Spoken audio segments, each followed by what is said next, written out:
তোমরা কম বেশি আমাকে একটা কমেন্ট বারবার করছো, দাদা বা ভাই তুমি তোমার চুলদাড়িগুলো কেটে নাও, না হলে তোমাকে ভালো দেখাচ্ছে না। তোমাকে চুলদাড়ি কাটলে অনেকটা ভালো লাগবে।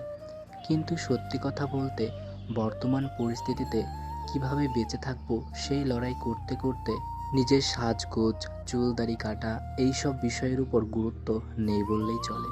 কথাটা শুনে তোমরা হয়তো অনেকে অনেক কিছু বলবে বা অনেকে অনেক কিছু ভাববে, কিন্তু যেটা বাস্তব সেটাই আমি বলেছি। যারা আমার সঙ্গে আন্তরিকভাবে যুক্ত তারা নিশ্চয়ই এই বিষয়টা বুঝতে পারবে। আমার ফেসবুক পরিবারের এক দিদিভাই গিফট হিসাবে এই মেশিনটা আমাকে পাঠিয়েছে।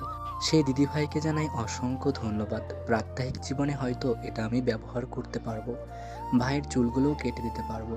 তবে আমি সম্ভবত চুলগুলো কাটতে পারবো না, দাড়িটা কাটতে পারবো।